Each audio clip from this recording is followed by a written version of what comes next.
Hello tout le monde, je vois qu'on est déjà nombreux. Ça fait super Hello, plaisir de vous voir. Salut Oli, salut Karine, comment ça va? hello. Salut Ça les va amis, super bien.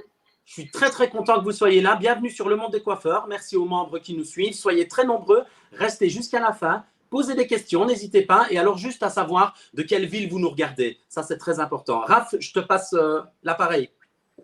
Merci beaucoup Oli, merci beaucoup aussi à Karine d'être là. C'est un grand honneur. L'atelier, pour ceux qui ne connaissent pas, c'est plus de 150 adhérents qui ont développé leur rentabilité, leur sérénité. C'est 11% moyenne du chiffre d'affaires augmenté. Ça a été développé et créé par Fabrice Hans. Et donc, avec Karine, ils se sont donné une mission, c'est d'accompagner les salons à mettre en œuvre plusieurs leviers d'action pour pouvoir développer vos entreprises. Karine, on va te laisser la parole. Encore merci d'être là. Ça fait super plaisir. Ça va être un live d'anthologie. Je vous laisse la parole. Encore une fois, c'est un honneur. Merci beaucoup Raphaël, merci beaucoup Oli de m'avoir invité.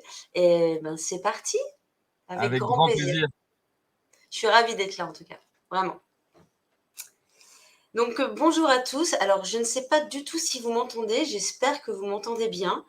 Alors je vais pas forcément me présenter puisque Raphaël l'a fait très bien tout à l'heure. Donc je suis Karine Hante, je suis directrice de l'atelier. Et donc on va commencer dans le vif du sujet directement. Alors tout d'abord, avant d'aborder ce sujet qui va être réjouissant, je vous l'assure, n'hésitez surtout pas à prendre des notes, à poser toutes les questions que vous souhaitez parce que je me ferai vraiment un plaisir d'y répondre à la fin de ce live. Alors je sais pas, j'ai aucune réponse. Est-ce que vous m'entendez bien? Je ne vois rien dans le chat. J'espère que c'est le cas. J'ai envie d'y croire, donc écoutez, on va y aller. Je reviens pour te le dire, ils t'entendent bien. Parfait, c'est parfait, on est tous contents. Donc très bien. Alors donc dans l'idée, c'est quoi? On va parler en effet aujourd'hui de l'inflation. La grosse problématique, c'est vrai qu'on vit ça depuis quelques mois et voire beaucoup plus, et on est tous inquiets, mais est-ce que vraiment nous devons l'être? Alors bien sûr, on subit tous l'augmentation de l'électricité, des salaires de nos collaborateurs, alors qu'eux n'augmentent pas forcément leur chiffre d'affaires. On va subir l'augmentation des produits, l'augmentation le coût finalement général de la vie, qui va impacter les habitudes de consommation de nos clients. Et ça, on le remarque bien évidemment. Alors c'est certain que cette période, elle peut nous amener à nous poser beaucoup de questions, ce qui n'est pas un mal, puisque finalement, il faut toujours retrouver l'intérêt d'une crise. Et finalement, oui, bien sûr que ça peut effrayer. C'est une réalité, elle est là. Il faut mettre en effet une action pour résoudre cette problématique. Mais nous, la première question, et la toute première question que je veux vous poser, pensez-vous que c'est vraiment la problématique majeure de nos entreprises actuellement, cette inflation? Pour moi, la réponse est non. Aujourd'hui, il y a une vraie problématique qu'on a décelée après ces 10 années d'expérience dans le suivi de nos adhérents. C'est qu'aujourd'hui, on se rend compte qu'il y a un énorme manque de maîtrise de la gestion d'une entreprise, de la maîtrise de la connaissance de la construction financière d'une entreprise, de la connaissance aussi, du manque de connaissances, pardon, sur le détail de la construction du chiffre d'affaires, qui est totalement essentiel aujourd'hui pour gérer une entreprise. Donc c'est vrai qu'aujourd'hui, avec cette expérience que nous avons, on se rend compte que les entrepreneurs que nous suivons arrivent à l'atelier avec tous, comme vous, j'imagine, 5, 6, 7 années d'études, ce qui n'est vraiment pas rien, pour devenir de vrais experts en coiffure. Et donc avec un vrai savoir-faire, mais à aucun moment, on vous a appris à devenir un chef d'entreprise. Et c'est là que je trouve qu'il y a une vraie problématique, parce que quand on subit une inflation comme aujourd'hui, on doit avoir des éléments pour réagir avec la bonne action sur la bonne cible. Et donc, moi, ce que je remarque aujourd'hui, en tout cas avec nos adhérents, c'est qu'ils ont tous décidé d'ouvrir un salon, pour la plupart. Alors, ils vont trouver un fonds de commerce, ils vont trouver en effet une banque qui va financer leur fonds ou les travaux. Ils vont mettre en place une tarification un peu au feeling, comme ça, parce que bon, on ne sait pas trop comment, donc on va regarder ce que fait le confrère à droite, à gauche. On va se dire, bon, on va se mettre au milieu, on va voir ce que ça donne. Ensuite, de là, on va chercher des fournisseurs, parce qu'on a besoin de fournisseurs obligatoires, tel qu'un comptable, par exemple. Donc, il va nous donner un tarif, on va le payer, parce qu'on ne sait pas trop si c'est juste, mais comme on n'a pas le choix, on paye. En plus, ce comptable, souvent, on va le prendre pour gérer notre entreprise. Ok, on fait ça. Ensuite, on va chercher un fournisseur produit, on va acheter des produits, essayer de négocier des fois un petit peu, mais bon, après, on va consommer sans trop savoir si on consomme bien ou pas. Donc, quand il n'y a plus de produits, il faut en racheter. Donc, on dépense, on rachète, ok. Et puis, on va aussi embaucher des collaborateurs. Puisque sans collaborateurs, c'est difficile d'avoir un chiffre d'affaires. Donc, on embauche 1 ou 2 collaborateurs suivant notre feeling et c'est parti. Et là, on commence à travailler. Et on se rend compte qu'on travaille, on sait bien, on a des clients qui arrivent au salon, les plannings sont pleins, on est content, tout le temps complet. On se dit, mais attends, au bout d'un an, on fait un constat et on se dit, mais mince, on ne gagne pas d'argent. Alors là, c'est sûr que là, on se pose des questions, c'est pas possible, on a tout fait et on ne gagne pas d'argent. Et là arrive cette inflation. Alors, jusqu'à présent, on gagne déjà pas trop, mais en plus, si on commence à augmenter les charges de partout, comment on va faire pour s'en sortir? Donc, c'est sûr que quand on est dans un flou artistique, quand on n'a pas de données, quand on n'a pas de ratio, quand on n'a pas d'analyse, comment pouvoir trouver la bonne action sur le moment? Alors, c'est vrai que la première des choses à laquelle on pense, qui n'est pas tout à fait faux, c'est augmenter les tarifs. Alors bien sûr, l'augmentation des tarifs, c'est une action, mais ce n'est pas une action qui est à mener juste parce qu'il y a l'inflation aujourd'hui. C'est une action de toute façon qu'on préconise tous les ans, l'augmentation. Alors nous, on aime bien la faire en décembre parce qu'en décembre, on a quasiment tous nos clients qui viennent nous revoir. Et en plus, en décembre, les augmentations passent un peu mieux parce qu'on est un peu plus dans la dépense. C'est pas du tout pour voler nos clients, bien évidemment, mais c'est juste, voilà, c'est une stratégie comme une autre. Mais évidemment, non, ce n'est vraiment pas la seule solution. Et c'est là où je vais vous emmener, en fait, sur l'analyse de la construction financière d'un salon de coiffure et toutes les attentions que nous devons y porter. Alors, je ne sais pas du tout si vous avez déjà analysé vos bilans, ce qui devrait normalement être le cas avec votre comptable. Puisque normalement, un bilan, c'est la situation finale d'une année passée. Donc, de là, devrait en découler donc un constat pour en découler ensuite des actions concrètes.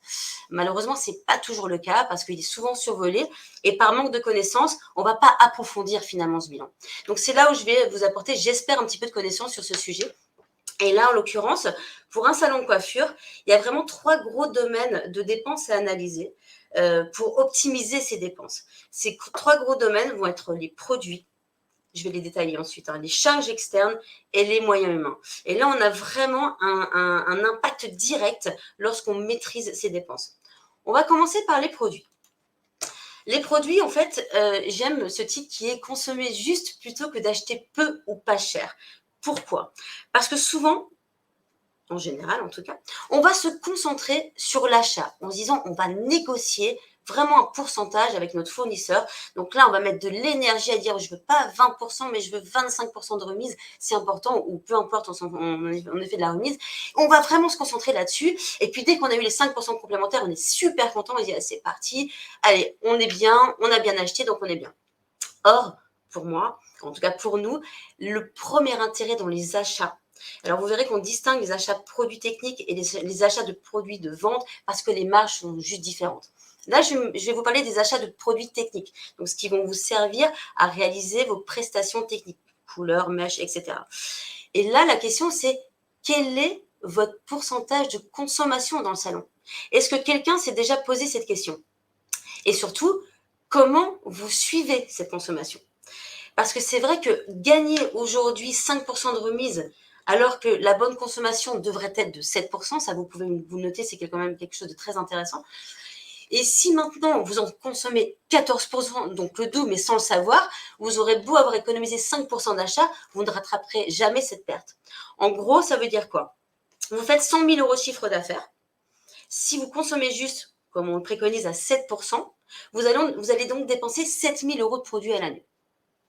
Mais si maintenant vous consommez 14% sans le savoir, vous allez dépenser 14 000 euros. Et c'est quand même 7 000 euros qui vont avoir un impact direct sur votre trésorerie. Donc ça, c'est vraiment un élément très important. Pour ceux qui ne le suivent pas jusqu'à présent, je vous invite vraiment, vraiment, vraiment à le faire. Je pense que vous êtes quasiment tous informatisés. En tout cas, si ce n'est pas le cas, ça c'est une première des choses à faire, c'est vraiment s'informatiser. Et en général, dans les logiciels d'encaissement, aujourd'hui, vous avez la possibilité de ressortir un montant de stock, on appelle ça souvent un stock poubelle, qui va vous permettre de quantifier en euros ce que vous avez dépensé et pouvoir le comparer à votre chiffre d'affaires. Donc ça, c'est vraiment un élément essentiel et par expérience, on se rend compte que la surconsommation est très, très, très fréquente parce que pour plein de raisons, on a été formé par pourquoi pas un patron qui lui-même surconsommait ou formé par certaines marques qui peut-être nous ont emmené à légère surconsommation sans montrer du doigt quiconque, mais c'est simplement, finalement, il n'y a que le suivi et que le chiffre qui va pouvoir vous permettre de savoir si vous consommez juste ou pas. Donc ça, c'est un élément extrêmement important. Pour ce qui est donc des achats de produits de vente, alors là, pareil, on se rend compte que finalement, comme chaque année, souvent les fournisseurs augmentent leur prix, mais vous, dans les salons, vous ne réajustez pas forcément vos tarifs. Donc ça, c'est vraiment important de toujours analyser l'achat, le coût de base et le coût final de vente. Et surtout, d'analyser le coefficient de vente que vous avez. Nous, on préconise un coefficient de vente d'à peu près 2, plus la TVA. J'insiste sur plus la TVA, parce que je me rends compte que souvent la TVA est oubliée. Alors, il ne faut pas oublier qu'on est quand même les collecteurs de l'État, donc il y a toujours 20% qui va être redonné à l'État. Donc, lorsque vous achetez un produit 10 € hors taxe, si vous le revendez 20, on est d'accord qu'il y aura donc 20% de ces 20 € qui seront remis à l'État. Donc, bien sûr, il faut faire plus x2 plus 20% de TVA, donc le calcul il est assez simple, vous le multipliez par 1,2 et là vous avez votre tarif TTC. Donc ça c'est vraiment un domaine qui est extrêmement important à gérer et surtout qui a une action directe sur l'économie qu'on peut faire et assez rapide. Parce que finalement, quand on surconsomme, tant qu'on n'a pas conscience, de toute façon, à partir du moment où on n'a pas conscience des choses, on ne peut pas changer les choses. Mais lorsque la conscience est arrivée jusqu'à vous, il y a vraiment des petites actions très très simples à mettre en place dans votre salon pour gérer cette consommation. Ça, c'est le premier domaine.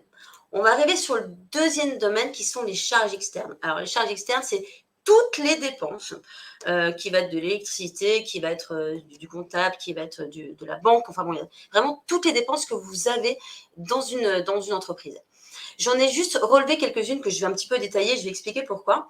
Mais vraiment l'intérêt et le vrai bénéfice d'analyser les charges externes, la première des actions, pourquoi on fait ça, c'est juste pour avoir la prise de conscience de où va notre argent. Parce qu'il y a des fournisseurs qu'on est obligé d'avoir. On est obligé d'avoir un comptable, on est obligé d'avoir un compte bancaire, on est obligé d'avoir un loyer puisqu'on est obligé d'avoir un local. Donc toutes ces choses-là sont obligatoires. Par contre, c'est est-ce qu'on paye le juste prix? Donc ça va être analyser chaque dépense obligatoire et analyser par rapport au bon ratio. Alors, c'est sûr que vous ne le connaissez pas forcément. Donc, ça, c'est tout l'intérêt que nous pouvons apporter lorsque nous faisons un audit financier à toute personne qui le souhaite. En tout cas, vous aurez la possibilité d'en avoir un si vous le souhaitez. Et donc, j'ai relevé quelques domaines. Par exemple, j'ai relevé le loyer. Alors, le loyer, c'est pas une action où on va négocier un loyer. Ce serait facile, ce serait bien, mais ce n'est pas le cas et c'est très rare. Mais par contre, j'ai voulu relever cette dépense parce qu'il y a une action qui est rarement faite, où souvent, on s'interdit de le faire, où on dit que c'est pas possible, c'est de racheter les murs dans lesquels vous êtes. Parce que même si vous êtes en location, il suffit simplement de demander parfois au propriétaire s'il est d'accord devant les murs et vous pouvez être surpris que parfois, quand on amène finalement cette idée, le propriétaire peut y réfléchir. Et bien sûr, acheter vos murs, c'est certain que c'est un vrai investissement. Parce que quand vous avez un salon, bien sûr, vous allez investir et vous allez donner de la valeur à votre fonds de commerce. Mais un fonds de commerce aura une valeur seulement lorsqu'il sera vendu. Or, les murs, aujourd'hui, il y a quand même une valeur un peu plus sûre. Donc ça, c'est vraiment un élément, si vous avez l'occasion d'acheter des murs ou acheter un salon avec les murs, surtout, faites-le. Parce que quoi qu'il arrive, vous avez un loyer, donc autant le payer pour vous et dans ce cas-là, investir. Le deuxième que j'ai relevé, c'est le petit équipement. Petit équipement, alors là, pareil, c'est une dépense qui peut être souvent dépassée, ou en tout cas vraiment assez lourde, parce qu'on ne fait pas vraiment attention. Donc, on a des collaborateurs, on fait tomber une tondeuse, on en rachète une, il se passe voilà, on fait tomber des ciseaux, on en rachète, enfin bon. Et l'idée, c'est pas de moins acheter, de pas donner d'équipement, bien sûr, à vos collaborateurs, mais c'est d'amener à les responsabiliser. Je préfère largement dépenser 1 000 € de moins dans un petit équipement et le reverser en prime à mes collaborateurs à partir du moment où ils sont responsabilisés. Donc ça, c'est un double effet qui se coule, c'est-à-dire on dépense peut-être autant, mais si on dépense autant ou moins, la partie qui va être économisée, si on arrive à le donner à vos collaborateurs, ça va être une vraie valeur pour eux. Ensuite, le marketing. Alors, ce n'est pas une dépense qui est souvent trop élevée, c'est une dépense qui est souvent trop peu utilisée ou mal utilisée. Donc là, on va l'analyser. Et alors, c'est vrai qu'aujourd'hui, avec tous les moyens que nous avons pour communiquer, le coût est beaucoup moindre qu'auparavant. Mais il est important aujourd'hui, le marketing, c'est totalement essentiel aujourd'hui dans notre activité. Donc, il faut le budgéter. Si vous avez des actions, quand on prévoit une année, parce qu'il est bien de prévoir son année en fin d'année, l'année N+1, on appelle ça comme ça, prévoir toutes les actions qui sont à mettre en place, dont le marketing. Donc à ce moment-là, on va pouvoir le budgéter dans le prévisionnel qu'on va réaliser pour l'année à venir. Le comptable, je l'ai relevé parce que malheureusement, ça c'est une dépense qui peut passer du simple au triple pour les mêmes services. Donc on connaît les bonnes données. Pour la faire courte, un comptable, quand vous avez en moyenne 2 collaborateurs, donc un salon de collaborateurs, votre comptable en France ne devrait pas excéder approximativement les 3 000, 3 500 euros. C'est une donnée. Donc, si vous êtes beaucoup plus, il serait intéressant d'en reparler avec votre comptable. Je ne dis pas qu'il faut changer forcément de comptable, parce que c'est pas simple. S'il le faut, il faut le faire. Mais la négociation est toujours possible. Pour les frais bancaires, c'est la même chose. On a forcément des frais, c'est normal, mais pareil, ce sont des frais qui peuvent être renégociés. Et puis pareil pour assurance, télécom, etc. C'est juste s'assurer qu'on paye le juste prix. C'est juste ça. Et le ratio par rapport à vos charges externes, par rapport à votre chiffre d'affaires global, ne devrait pas excéder 25%. Pareil, notez-vous-le, c'est intéressant, vous pourrez faire l'analyse et voir en effet si vous vous situez dans ces eaux-là. En général, ce qui peut vraiment augmenter aussi un coût global, un pourcentage sur les charges externes, c'est le loyer. Parce que le loyer, sachez que idéalement, il ne faudrait pas qu'il dépasse 10% de votre chiffre d'affaires. Ça, c'est aussi une donnée importante. Pour le troisième domaine, dans la construction financière d'une entreprise, ça va être les moyens humains. Et alors là, c'est un très gros domaine parce que c'est un domaine qui peut à lui seul impacter totalement votre rentabilité. Si vous avez une masse salariale explosive, trop de masse salariale, ou alors une masse salariale non exploitée, ça veut dire qu'il fait peu de chiffre d'affaires, que chaque collaborateur réalise peu de chiffre d'affaires, ça peut vraiment impacter votre rentabilité et donc votre résultat. Donc là, la masse salariale juste, le pourcentage de masse salariale qui devrait être respecté, on est entre 47 et 50% approximativement. Ne pas dépasser les 50% aujourd'hui, c'est largement possible. Il y a beaucoup de techniques. Et donc ça, c'est pareil, vous pourrez aussi l'analyser par rapport à votre bilan, voir à quel niveau vous vous situez. Et c'est vrai que pour pouvoir optimiser une masse salariale, l'idée, c'est pas de dire j'ai 3 collaborateurs, il faut que j'en licencie un. Pas du tout, puisqu'il est peut-être là possible que vous ayez besoin de ces 3 collaborateurs, mais que ces 3 collaborateurs ne génèrent pas autant de chiffres qu'ils ne pourraient le faire. Donc là, ça va être de l'analyse, du bon respect des timings, de optimiser l'agenda, essayer de vraiment avoir une fluidité dans les rendez-vous, ne pas se retrouver avec des créneaux de 10-15 minutes perdus, alors qu'on aurait pu optimiser en mettant les rendez-vous les uns derrière les autres, ou en tout cas personnaliser des rendez-vous, parce qu'il y a certaines personnes qui vont prendre plus de temps ou moins de temps suivant la demande. Et ça, on connaît nos clients, on sait gérer nos clients. Et donc aussi avoir la connaissance du chiffre d'affaires réalisé par vos collaborateurs. Tout à l'heure, je parlais en effet de l'importance de comprendre la construction d'un chiffre d'affaires du salon, mais ça va de même pour les collaborateurs. On ne peut pas amener un collaborateur à grandir si on n'a pas d'éléments, si on n'a pas d'éléments chiffrés. Le chiffre n'est pas une police, c'est un raconteur d'histoire. Il va raconter l'histoire du collaborateur. Et cette histoire, ça va être là, tu es super bon. Là, tu as peut-être des difficultés. Pourquoi? On en discute. Et à ce moment-là, on va pouvoir mettre une action pour l'aider. Pourquoi pas une formation, diverses choses pour l'aider à développer en fait son chiffre d'affaires. Et finalement, le fait de l'emmener dans cette dynamique-là, ça va le rendre heureux et un collaborateur heureux va faire en fait finalement de belles choses dans le salon et ça peut vraiment avoir de très belles conséquences dans le salon. Et alors là, il y a un indicateur clé, je l'ai noté en rouge parce que celui-ci, si je dois en garder qu'un dans l'analyse de ce domaine-là, ça va être la productivité horaire. Est-ce que quelqu'un a déjà entendu parler de la productivité horaire ou saurait expliquer ce qu'est que la productivité horaire? Alors, je ne sais pas si maintenant, je ne vais peut-être pas perdre trop de temps parce qu'on est un peu pris par le temps, mais je vais vous l'expliquer. La productivité horaire, c'est un calcul d'une simplicité énorme. C'est-à-dire que c'est juste la moyenne du chiffre d'affaires réalisé par heure suivant le nombre d'heures réellement travaillées. En gros, je prends un exemple.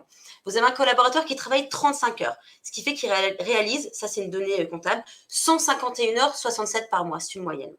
Donc, il va réaliser à peu près 1592 heures à l'année quand on enlève les 5 semaines de congé. Donc, ce collaborateur-là réalise 50 000 euros TTC de chiffre d'affaires. Donc, pour calculer sa productivité horaire, on prend tout simplement les 50 000 euros de chiffre 50 000 euros de chiffre d'affaires, qu'on va diviser par 1592, parce qu'on estime qu'il a ni fait d'heures sup, ni pris d'heures de récup, et on trouve un chiffre qui est 31. Et 31 va être la productivité horaire de cette personne. Ça veut dire qu'en gros, cette personne-là, si elle fait 31 euros par heure. Le chiffre d'affaires maximum qu'elle va pouvoir réaliser est 4 681 € TTC. Là, on est bien d'accord qu'on se dit, voilà, c'est quand même pas beaucoup. Donc là, c'est l'amener en fait à développer cette productivité horaire. Et pour la développer, on va reparler de ce que j'ai dit avant, c'est optimiser l'agenda, faire un diagnostic pour pouvoir proposer de l'additionnel au client, un additionnel sain bien sûr, hein, pour pouvoir augmenter sa fiche moyenne. Et ce qu'il va faire, qu'il va donc générer une productivité horaire plus importante. Il y a aussi gérer aussi un collaborateur. Quand il est au salon et que finalement l'après-midi, il n'a pas de travail, pourquoi le laisser au salon? Laissez-lui son après-midi de libre et faites-le venir à un moment où vraiment il y a du travail. Donc ça, c'est toute une gestion. Il y a beaucoup d'astuces comme ça pour augmenter cette productivité horaire. Et c'est vrai qu'aujourd'hui, c'est une vraie lacune dans les salons nationaux. On s'en est rendu compte. Aujourd'hui, alors c'est pas du tout pour nous vendre nous, mais c'est une réalité. Aujourd'hui, on atteint les 43 € de productivité horaire parce que c'est simplement des petites actions mises les unes derrière les autres qui vont faire qu'il y a forcément un résultat. Nous, on dit toujours qu'il n'y a jamais de résultat par hasard. On n'a jamais un bon résultat par hasard et on n'a jamais un mauvais résultat par hasard. Donc, c'est vraiment l'addition de petites choses, de ce que je viens d'énumérer, mais très, très rapidement, parce que je pourrais en parler dans des heures, parce que je suis vraiment une passionnée de ces sujets-là. Mais voilà, c'est l'addition de ces petites choses qui vont faire que vous allez avoir du résultat. Alors tout à l'heure, je parlais, donc là on a parlé des dépenses, mais la chose aussi extrêmement importante, c'est bien sûr le chiffre d'affaires, parce que si on a des dépenses et qu'on n'a pas de chiffre d'affaires, il y a un problème. Et inversement, bon, si on n'avait que des chiffres d'affaires et pas de dépenses, ce serait pas mal. Mais ce n'est pas le cas. Donc comment développer son chiffre d'affaires? Donc la première des choses à quoi on va penser, c'est on va dire, il faut recruter des clients. Ce qui n'est pas faux en soi, parce qu'il faut quand même savoir qu'on perd approximativement 10% de notre clientèle à l'année. C'est comme ça. Déménagement, malheureusement décès. Et il y a surtout un ratio qui est important, je ne sais pas si vous le connaissez, mais sur ces 10% de clients que nous allons perdre, il y a 5% que nous allons perdre parce qu'ils sont insatisfaits ou alors un peu mécontents du parcours client, de la relation client qu'on va mettre dans son salon. Ou alors c'est un client qui va se dire, tiens, je veux changer de tête, je change de salon. Pas possible. Donc ça, c'est une notion importante à comprendre. Donc là, il y a tout aussi un travail sur un parcours client à réaliser, à écrire, pour s'assurer qu'on est vraiment dans la bonne direction, en tout cas de votre ADN. Et puis, bien sûr, il y a aussi le travail sur sa propre clientèle, c'est-à-dire développer sa fiche moyenne. Ce que je disais auparavant, avec la proposition, aller plus loin que la demande du client. Parce que le client, finalement, il va avoir une demande, mais c'est peut-être pas celle qui est forcément adaptée. Et juste en additionnant un service ou un autre, vous allez doublement le satisfaire et donc le fidéliser en plus. Et donc, l'effet qui se coule, c'est qu'en derrière, c'est que vous allez le fidéliser, le rendre heureux et vous allez gagner plus de chiffres. Donc, c'est vraiment un rapport gagnant-gagnant. Mais c'est sûr que pour mener ces actions-là, comme je disais avant, il est totalement essentiel de comprendre la construction de votre chiffre d'affaires. Donc là, j'ai mis quelques questions, mais on a vraiment aujourd'hui, on ne peut pas, nous, on ne pourrait pas aider nos adhérents si on n'avait pas toutes ces données. Donc, on a bien sûr beaucoup d'éléments que nous analysons, comme par exemple, combien de clients avez-vous mensuellement? Le savez-vous? Combien de nouveaux clients vous recrutez mensuellement? Hommes, femmes, juniors, faut tout détailler pour comprendre finalement si on est plus dans un recrutement homme ou si on est plus dans un recrutement femme alors qu'on voudrait plutôt développer l'homme. Enfin bon, il y a beaucoup de questions qui peuvent générer de ces indicateurs. Et pareil, aussi combien d'entre eux sont revenus et donc sont fidèles. On considère qu'un client est fidèle à partir du 3e passage. Mais quel est le rythme de ces clients également? Puisqu'en plus, là, ça a pris tout son sens après le Covid. On a perdu énormément de rythme au niveau des visites. Et là, on se rend compte que ça revient. D'ailleurs, c'est une très bonne nouvelle. Les femmes reviennent un peu plus régulièrement, ce qui n'était pas le cas après Covid. Mais tout ça, nous, on l'a compris parce qu'on avait ces éléments, des indicateurs qui nous ont fait comprendre cette conclusion. Et pareil, quelle est votre fiche moyenne, etc. Et bien sûr, le diagnostic, ça, c'est une vraie question, c'est qui pense faire le bon diagnostic et surtout avec régularité. Parce que tout ça va amener vraiment de vrais résultats. Donc ça, c'est vraiment extrêmement important. Et bien sûr, alors j'ai dit, je n'ai pas le temps de tout vous dire et c'est une réalité, mais il y a tellement de choses à faire quand on a une entreprise, rien que créer un prévisionnel. Nous, nos adhérents, quand ils arrivent à l'atelier, on va créer un prévisionnel sur 5 ans, parce que sur 5 ans, il y a un projet. Un simple projet, par exemple, vous embauchez un CAP et vous avez vraiment pour objectif de l'emmener en BP et ensuite de l'emmener en tant que collaborateur. Donc tout ça, ça se prépare financièrement, et estimer le chiffre d'affaires qu'il faut réaliser et juste avoir un temps d'avance et ne pas être dans l'urgence, avoir vraiment une vraie visibilité. Quand vous faites ce genre d'acte, un prévisionnel sur 5 ans, vous avez une visibilité très très claire de les dépenses que vous allez avoir et le chiffre d'affaires à réaliser pour pouvoir atteindre vos objectifs. Bien sûr, on va parler aussi de la révision de votre charte tarifaire. On en a parlé tout au début, mais la révision de la charte tarifaire, à la base, c'est aussi l'analyser. Est-ce qu'on est dans des bonnes rentabilités? Est-ce qu'on est dans les bonnes marges? Parce qu'on s'est rendu compte que parfois, on se tue à la tâche de vendre un service et qu'à la fin, il n'y avait pas de rentabilité. On ne gagnait pas d'argent. Donc, c'est travailler pour finalement, derrière, ne pas avoir d'argent. Et ça, sans l'analyse, vous ne pouvez pas vraiment le savoir. Ensuite, mettre en place une politique salariale motivante. Ça touche les collaborateurs. Qu'est-ce qu'une politique salariale? Ça va être des primes, mettre en place des primes. Une prime n'est pas une pression, au contraire, c'est motivant. Alors bien sûr, il faut mettre des politiques salariales réalisables, sinon ça ne sert à rien. Mais donc ça, ce sont des choses qu'il faut revoir. On peut très bien mettre une politique salariale collective pour amener une fédération de groupe, ou bien évidemment une politique salariale individuelle pour que le collaborateur se responsabilise également et ait envie finalement, au-delà de l'investissement qu'il a dans le salon, de pouvoir récupérer aussi du fruit de son travail. Et puis après, c'est bien sûr organiser les tâches de chef d'entreprise. Apprendre à déléguer aussi. En tant que chef d'entreprise, on a du mal à déléguer. Mais la délégation, de un, pour vous, va pouvoir vous libérer pour faire d'autres choses, d'autres tâches de votre rôle de chef d'entreprise, que souvent, vous n'avez pas le temps de faire. Et en plus, ça va responsabiliser vos collaborateurs. Et les collaborateurs adorent être responsabilisés. Parce que plus vous allez les amener dans votre entreprise, les emmener dans la réflexion commune pour faire évoluer l'entreprise et les responsabiliser, plus vous aurez des collaborateurs motivés. Et puis, bien sûr, un élément clé, communiquer avec vos collaborateurs par le biais de réunions et entretiens individuels. Souvent, ça fait peur, les réunions, mais je vous assure que si c'est fait avec des bonnes données, avec l'envie, avec le plaisir, on adore, ils adorent, tout le monde adore les réunions parce que finalement, on sait où on va et il y a une vraie clarté. Donc voilà, en fait, tout ça, ça va vous emmener à agir sur la bonne cible au bon moment avec la bonne action. C'est totalement essentiel. Donc là, alors j'espère que j'étais dans le timing. Tu me diras, Raphaël. En tout cas, là, j'espère que ces quelques données vous ont amené à peut-être avoir une autre compréhension sur certaines choses qui étaient peut-être un peu plus floues, même si c'est très rapide. En tout cas, pour vous emmener dans une meilleure clarté, sachez qu'on vous offre aujourd'hui, pour vous remercier également d'avoir pris le temps de nous écouter, on vous offre un audit financier personnalisé. Donc, vous allez avoir un lien pour pouvoir prendre rendez-vous à l'heure que vous voulez. Il y a des créneaux ouverts. Vous prenez ce rendez-vous-là, vous allez avoir rendez-vous avec un expert. On va prendre 1 heure de votre temps et on va analyser toute la construction financière de votre entreprise qui va nous permettre d'avoir déjà un début de stratégie personnalisée. Parce que très rapidement, on va savoir où vous êtes excellent, on va savoir où vous allez devoir peut-être vous améliorer et quelles actions seraient à mettre en place. En tout cas, je vous remercie vraiment beaucoup pour votre écoute et je suis là pour répondre à toutes vos questions si vous en avez. C'était super anthologique. Tu vois, on l'avait dit au départ. Ouais, ouais, En tout cas, j'ai pris plaisir. on a eu des questions, Karine. On a eu Magnifique. des questions. J'en profite pour redire à tout le monde de poser ces questions dans les commentaires. On va y répondre, hein, bien sûr. Alors, je Bien vais les sûr. prendre comme elles viennent, parce qu'on Allez, en a eu un certain nombre. Alors, quelqu'un, et tu as un peu répondu à la question, mais je pense qu'on peut continuer à y répondre, c'est comment faire pour motiver mes collaborateurs? Mhm.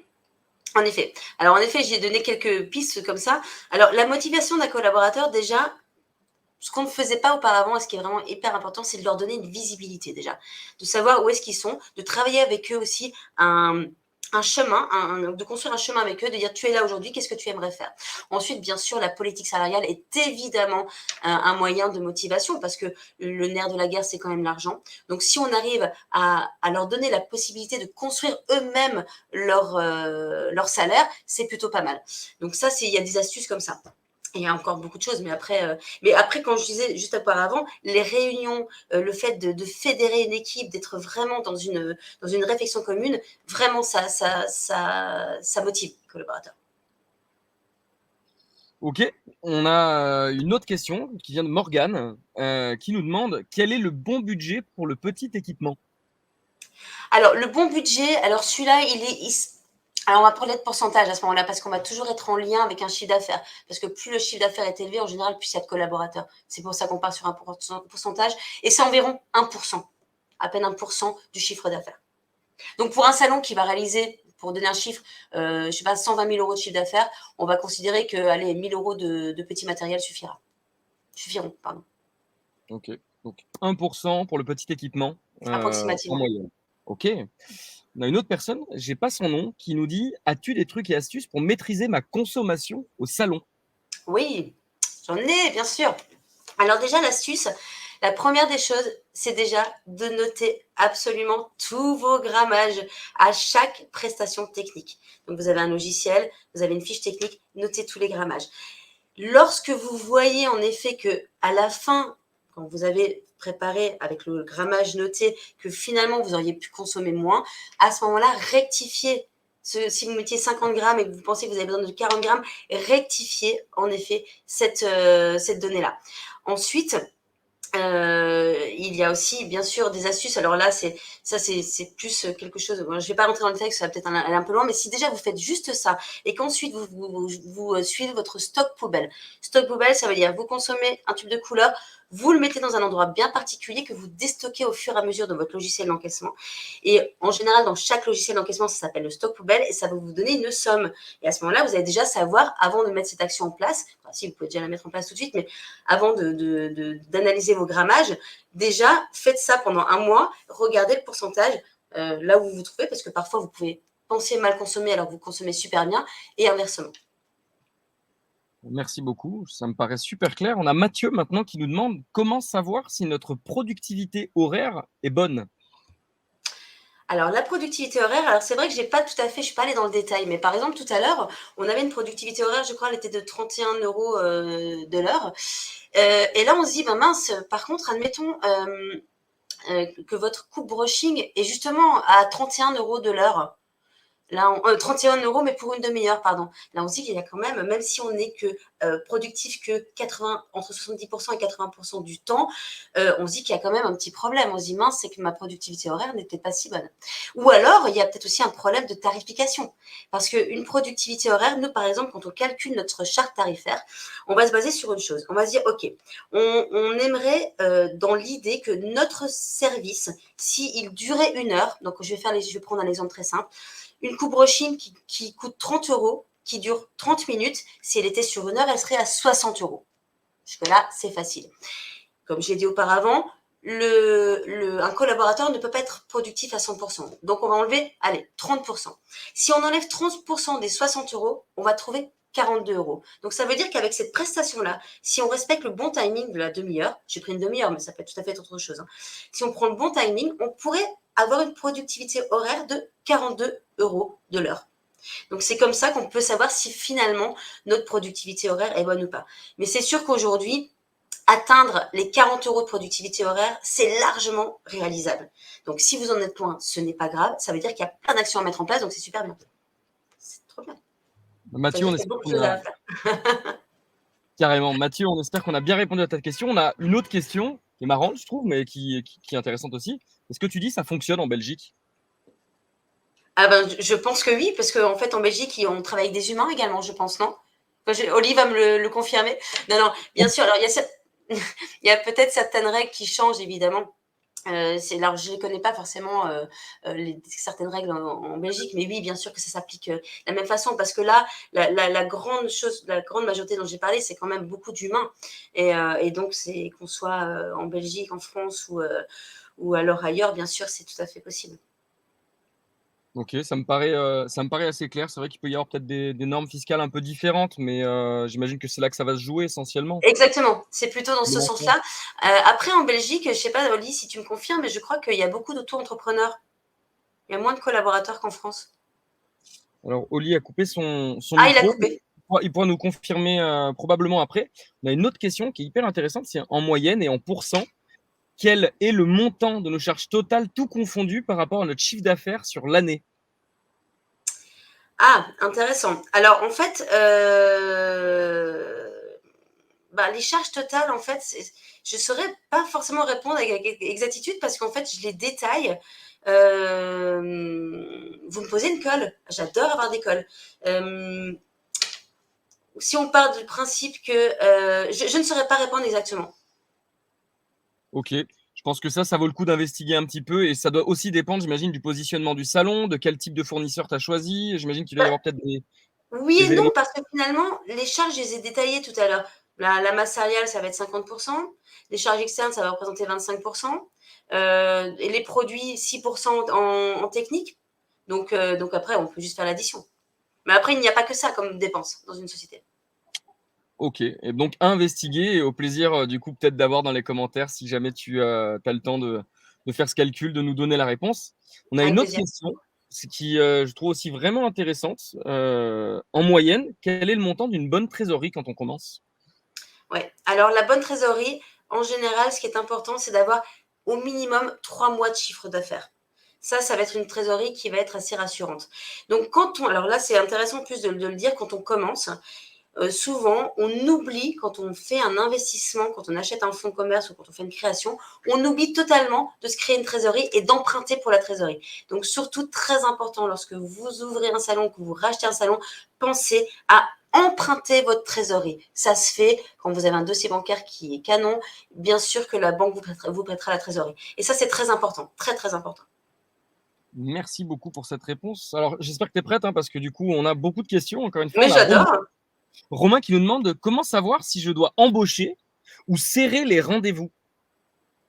Alors ça, c'est une analyse qui va se faire en effet alors avec le prévisionnel. Il y a plusieurs critères.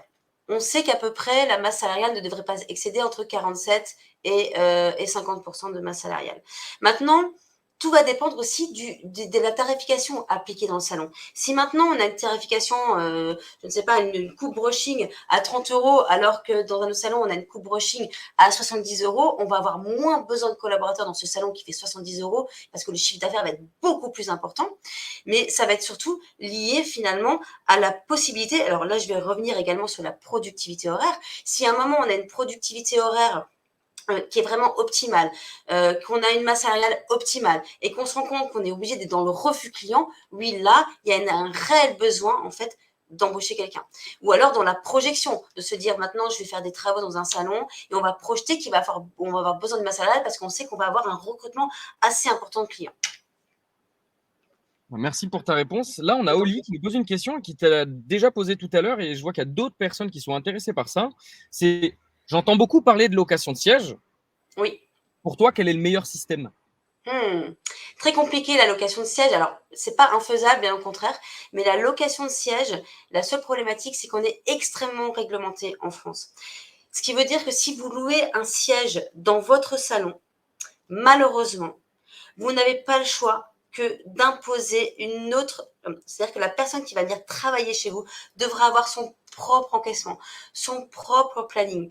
Et ça va même plus loin, normalement, ses propres produits. Mais le plus important, c'est vraiment d'avoir le propre encaissement. Parce que si la personne qui travaille chez vous, vous le payez à l'heure, comme ça pourrait se faire, il va donc utiliser votre encaissement, il va utiliser votre panier, et donc s'il y a un contrôle, il va être considéré comme un employé déguisé. Donc là, ça devient dangereux. Donc la location de siège, c'est vraiment assez réglementé. Donc si par contre la personne vous partez sur le principe que vous allez vous rémunérer grâce à un pourcentage de son chiffre d'affaires, pourquoi pas. Et ça c'est un sujet qu'il faut vraiment développer parce que il y a beaucoup de critères à prendre en compte. Parce que la personne va venir travailler dans votre salon. Est-ce qu'il va avoir la même philosophie que vous? Il va travailler sur votre propre clientèle. Vous n'aurez pas la main sur cette personne, mais la personne sera quand même dans votre salon. Donc il y a des avantages. Je ne suis pas du tout contre, mais il y a aussi des inconvénients. Donc il faut bien les mesurer. C'est vrai qu'il y a une vraie, on le voit, hein, il y en a de plus en plus qui proposent leur salon en mode location. Ça a Oui. commencé, moi de ce que j'ai vu, hein, j'ai l'impression que ça a commencé depuis 2017, 2016, j'en ai entendu un peu parler, et là il y en a de plus en plus. Je vois même qu'il y a des sites internet de centres de coiffure qui maintenant ont carrément une section coworking. Tout à fait. Donc, une vraie Mais ça se réflexion. fait et c'est dans l'air du temps parce qu'aujourd'hui, en plus, on se rend compte que les collaborateurs ont besoin de liberté. Donc, c'est vrai que les auto-entrepreneurs, il y en a de plus en plus parce que finalement, ils vont gérer leurs propres horaires, leur façon de travailler. Justement, en plus cet après-midi, j'avais le cas d'une personne qui va investir, qui a un magnifique projet.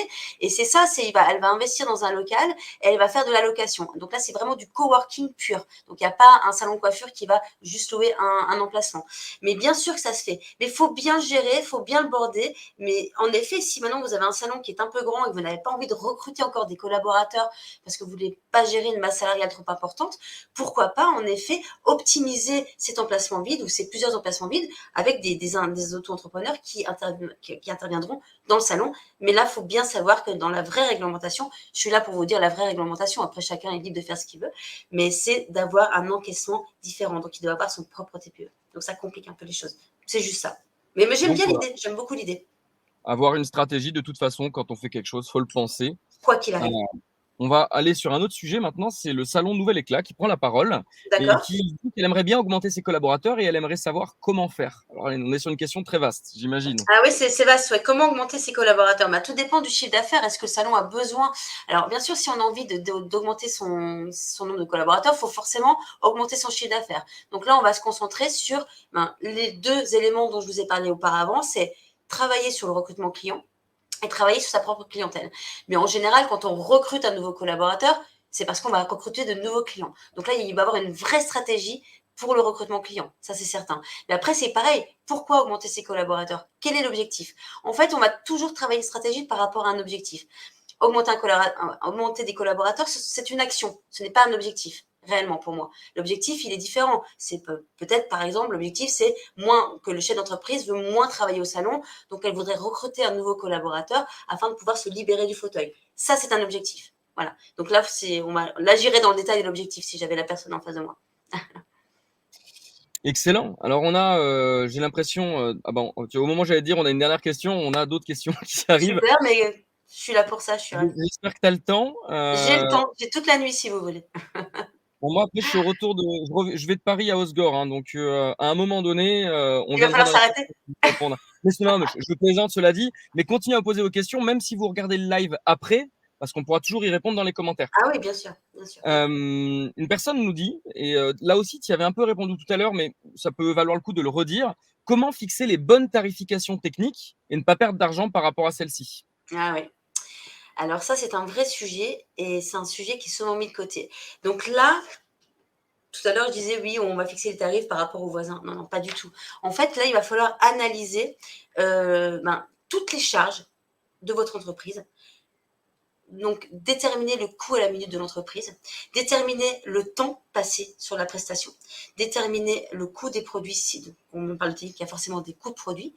Et donc, par rapport à ça, on va définir en effet un tarif. Et donc là, le tarif, forcément, il faut qu'il y ait une rentabilité.